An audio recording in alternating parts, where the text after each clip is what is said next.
Assalomu alaykum. Men Azizbek 2 yildan beri Kanada davlatida yashab kelyapman. Hamma Kanada haqida turli xil ma'lumotlar beradi ijtimoiy tarmoqlarda, reklamalarda, Instagram, YouTube va yana boshqa joylarda. Lekin bugun sizlarga Kanada haqida bor haqiqatlarni aytib berishga harakat qilaman. Demak, Kanadaga qanday kelsa bo'ladi? Kanadaga kelish uchun demak turli xil yo'llar mavjud. Ular demak siz student bo'lib kelishingiz mumkin. Yoki bo'lmasam turist sifatida kelishingiz mumkin. Yoki bo'lmasam express entry, ya'ni ki maxsus yo'nalishlar orqali Kanadaga yashash uchun kirib kelishingiz mumkin. Hamma ma'lum bir vaqt davomida faqatgina Kanadaning pozitiv tomonlari haqida gapirdi, lekin pozitiv tomonlar bilan birgalikda Kanadani negativ tomonlari ham mavjud. Bugun mana shu negativ masalalar haqida sizlarga ochiq-oydin ma'lumotlar berib o'tkazishga harakat qilaman. Ya'ni bugun Kanadani pozitiv va negativ tomonlari haqida siz bilan gaplashamiz. Negativ tomonlari haqida boshlaydigan bo'lsak, hujjat qilish, ya'ni kim ham ishlashga, prava almashtirish yoki bo'lmasam mashinaga sug'urta olish, yangi mashina sotib olish, bular juda ham katta bir muammolar. Undan tashqari har bir tashkilotga borganingizda uzundan uzun navbatlar sizni kutib turadi. Yangi kelgan insonlar demak qiladigan ishlaridan eng birinchi bo'lib demak mana shu SIN number ochish, ya'ni kim o'sha biz O'zbekistonda INN deymiz. Undan tashqari SIM karta olish yoki bo'lmasam health card, ya'ni kim o'sha sog'lig'imiz uchun insurance olish hisoblanadi. Bular eng birinchi kelgan insonlarni eng birinchi darajada qiladigan ishlari bo'ladi. Lekin bular Kanada davlat tomonidan qandaydir kim bir plyuslar tomoniga o'ynaydigan bo'lsa, lekin bularni olishda juda ham katta minuslari bor. Ya'ni kim siz SIN number olishingiz uchun albatta sizda ishlash uchun hujjat, ya'ni kim work permit kerak bo'ladi. Work permitni olishni esa Kanadaga turist sifatida kelib, uni o'sha statusini o'zgartiraman, work permit olaman deb o'ylayotganlar juda ham katta xato qilishadi, chunki bu imkonsiz narsa. Mana shu joyda ba'zi bir O'zbekistondagi konsalting firmalar ushbu videodan keyin meni yomon ko'rib qolishlari ham mumkin, chunki bizga hozir kunda taklif qilayotgan ularning taklifi o'sha multi viza, ya'ni kim 10 yillik viza hisoblanadi.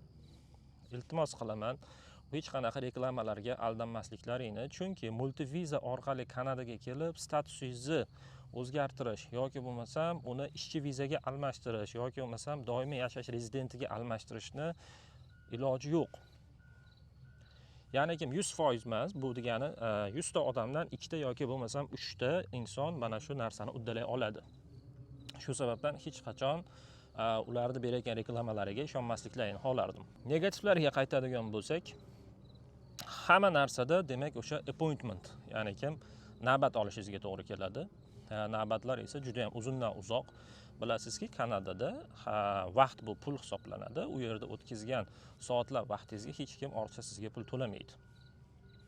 Undan tashqari yana bir katta negativlardan biri bu o'sha health card deymiz, ya'ni ki o'sha sog'liq sug'urtasi deyiladi.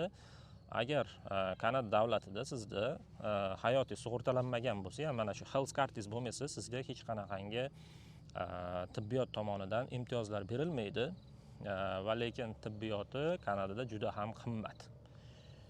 Mana shu health cardni olish uchun hattoki 3 oy, 4 oylab kutgan insonlarni ham bilaman. Telefon operatorlariga keladigan bo'lsak, demak Kanadada telefon operatorlari xuddi o'zimiz mamlakatimiz kabi o'sha Beeline, UMS va shunga o'xshash turli xil bu yerda ham operatorlar mavjud. Operatorlar juda ham qimmat. Siz oyiga operatorlar uchun taxminan $60-100 pul sarflashingiz mumkin bo'ladi. Endi hammani qiziqtirgan bir masalaga to'xtalib o'tmoqchiman. Bu ham bo'lsa ish topish. Kanada mamlakatida ish topish qanday? Kanadada hammaga ish bor. Istalgan odam bu yerda bemalol ish topsa bo'ladi. Ya'ni kim delivery deymiz, ya'ni kim yetkazib beruvchi xizmatda ishlashi mumkin, yoki bo'lmasam warehouse'larda ishlashi mumkin, yoki bo'lmasam qanaqadir bir restoranlarda ishlashi mumkin. Pluslarga keladigan bo'lsak, siz tajriba orttirish davomiyligida sizga o'sha berilayotgan oylik maoshingiz, tajribangiz qancha yuqori bo'ladigan bo'lsa, oylik maosh ham shu darajada har chorakda o'sib boraveradi. Deylik, siz birinchi chorakda soatiga $20, $22 dan ishga qabul qilingan bo'lsangiz, ma'lum bir chorakdan keyin mana shu soatimiz demak o'sha 24, 25, $30 chiqishi mumkin. Demak, bu pozitiv tomonlari.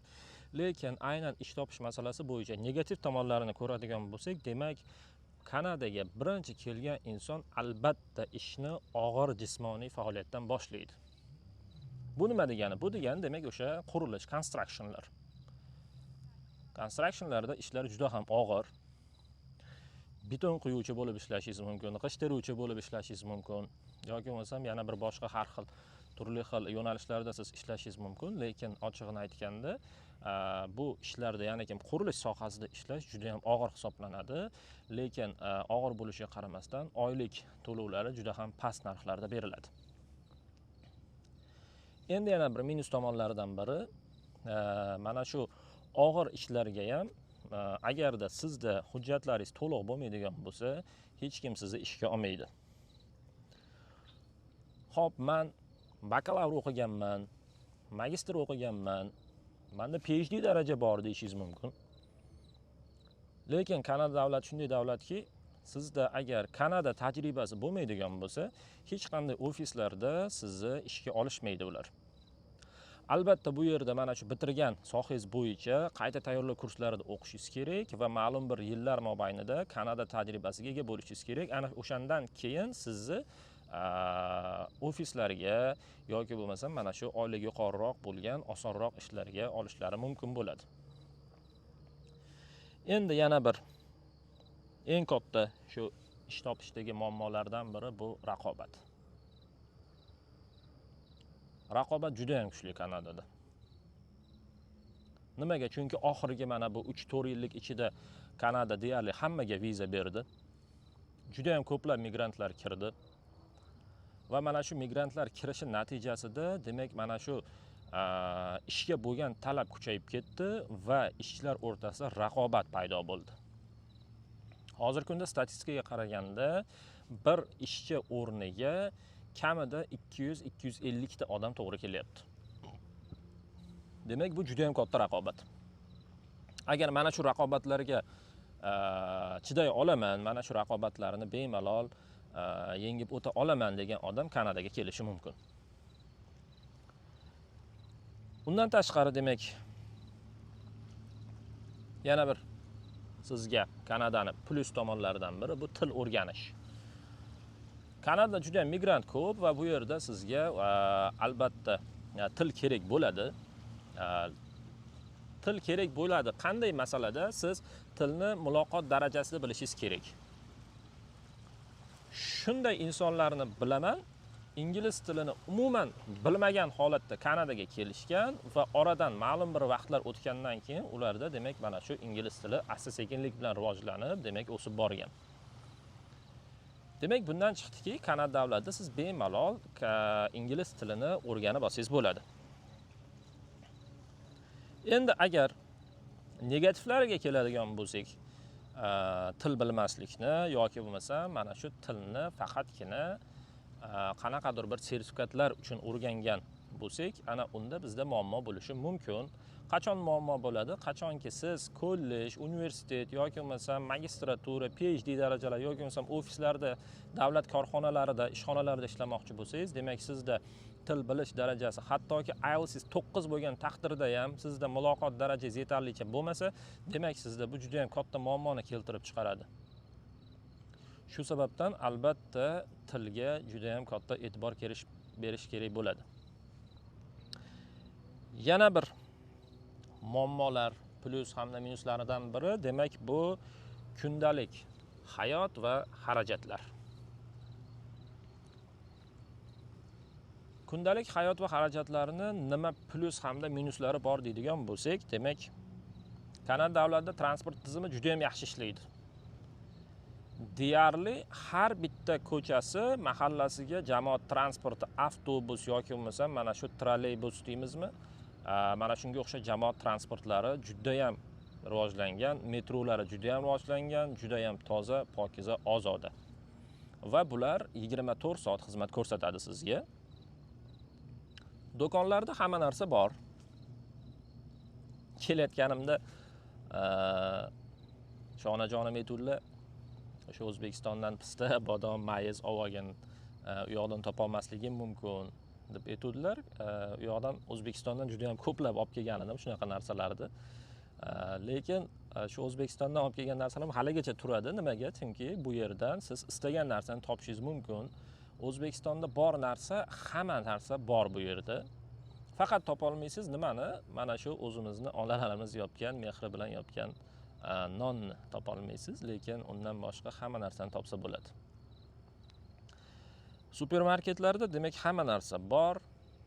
Tabiatini ko'ryapsiz demak. Tabiati juda ham chiroyli. Daraxtlariga, tabiatga, hayvonlariga juda ham katta e'tibor berishadi. Har bitta ko'chasida, har 3 kilometr, 4 kilometrda odamlar o'tirishlari uchun yashil makonlar, daraxtlar ekilib, maysazorlar tashkil qilingan. Istalgan odam u yerda bemalol dam olib o'tirsa bo'ladi. Endi hayot faqatgina yaxshi ekanda deb o'ylamang. Albatta yashash tartibini ham juda ham katta minuslari ham mavjud. U minuslardan biri demak uy ijaralari demak Kanada davlatida juda ham qimmat. Agar siz mana shu oilaviy kelib bu yerda ikkita yotoqxonalik, oshxonasi bor, hamma sharoitlari bor uy olaman desangiz, demak sizda oyida kamida shu sug'urtasi bilan qo'shilganda 2,5-3,000 dollar demak sizdan pul olishadi va eng katta yomon taraflaridan biri bu yerda demak o'sha 2 oylik pulni oldindan berasiz. Ya'ni kim o'sha depozit sifatida 1 oy oldingi pulni ham berishingizga to'g'ri keladi. Shu sababdan uylar ozgina qimmat bu yerda. Biz o'zbeklar, ya'ni kim o'sha studentlar yoki bo'lmasa do'st birodarlar qanday yashashadi bu yerda? Bir uyni ijaraga olishadi-da, mana shu uyda demak 3-4 ta odam mana shu pulni teng bo'lib, demak birgalikda yashab kelishadi. Ana shunda ularda ozgina iqtisodiy tomondan ularga yordam bo'ladi. Qishi hozir men Ontario provinsiyasida istiqomat qilaman. Ontario provinsiyasi demak qish u darajada sovuq bo'lmaydi. O'sha o'zimiz O'zbekistonda qishlari bilan deyarli bir xil, lekin qor juda ham ko'p yog'adi. Lekin shimol tomonlarga mana shu British Columbia, Yukon yoki bo'lmasa mana shu Atlantik tomonlariga chiqadigan bo'lsangiz, demak u yoqlarda qishlar juda ham sovuq. Demak hozir bizda kuz va havo haroratimiz demak shu 18-20 daraja iliq bo'lib turibdi. Kanadaga demak ketishda eng katta qilinadigan xato bu nima deydigan bo'lsangiz, eng katta qilinadigan xato Kanadaga kelishdan oldin qilinadigan ishlarni rejalashtirmaslik. Endi yana o'sha mavzuga qaytamiz. Mana shu rejalashtirmaslik degan mavzuga nimaga sabab? Chunki juda ham ko'p konsalting firmalar maslahat berishyapti. Bizda mana 10 yillik viza olib beramiz Kanadaga, turist viza olib beramiz. Siz borib u yerda o'sha turist vizangizni ishchi vizaga almashtirib olsangiz bo'ladi. Ish juda ham ko'p degan masalalarda gapirishyapti, lekin bular absolutni 100% yolg'on.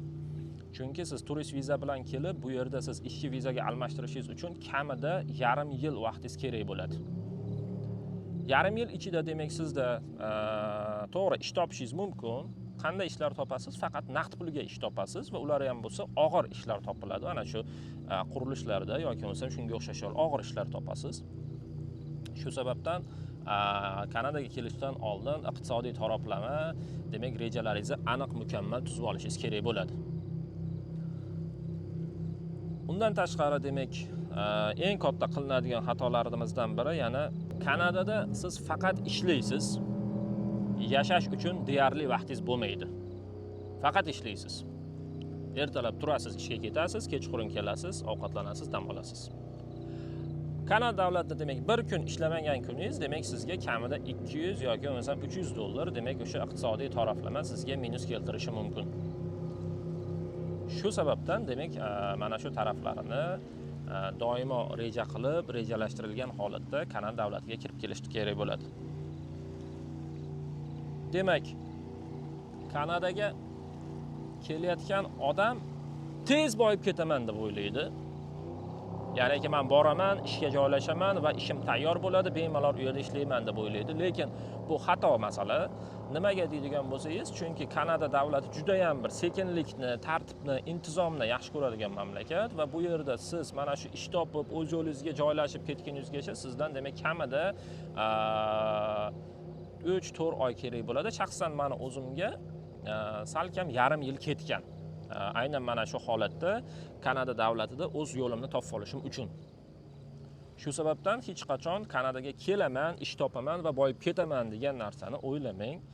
Hamma narsa juda ham sekinlik bilan, asta-sekinlik bilan bo'ladi. Va eng yomon taraflardan biri Kanadada siz yolg'izsiz. Demak, sizda yolg'izlik, stress, bosim juda ham katta bo'ladi. To'g'ri, bu yerda tanishlaringiz bo'lishi mumkin, do'st birodarlaringiz, yaqinlaringiz bo'lishi mumkin, lekin ular sizga hech qachon yordam bera olmaydi, chunki boya aytib o'tganimdek, bu yerda hamma vaqti oldindan rejalashtirilgan bo'ladi, hamma har kunini reja qilib qo'ygan bo'ladi. Shu sababdan demak bu mamlakatda siz faqat yolg'izsiz, faqat o'zingiz kurashishingizga to'g'ri keladi. Agar hozir sizga aytib o'tgan narsalarimni qabul qilaman, shu narsalarga tayyorman desangiz, demak Kanada juda ham mamlakat imkoniyatlariga boy, mana shu qiyinchiliklarni yengib o'tgan insonlar, demak shunaqa bir o'zbek vatandoshlarimizni bilamiz. Demak ular juda ham yaxshi natijalarga erishishgan va hozirgi kunda o'zlariga to'q bemalol mana shu Kanada davlatida oilaviy yashab kelishmoqda. Maslahat beraman, keling, juda ham chiroyli tabiati, manzaralari, madaniyati nihoyatda chiroyli. Keling, maza qilib yashaysiz bo'ladi. Faqat hozir aytib o'tgan Kanadani plus hamda minuslarini o'zingiz uchun demak o'sha bir qayd varaqalaringizga yozib qo'ying. Kanada haqida sizda yana nimadir savollaringiz bo'ladigan bo'lsa, kommentlarda yozib qoldiring. Iloji boricha sizga Kanadani real hayotini ko'rsatib berishga va haqiqatlarini aytishga harakat qilaman. Keyingi videolarda ko'rishguncha salomat bo'ling.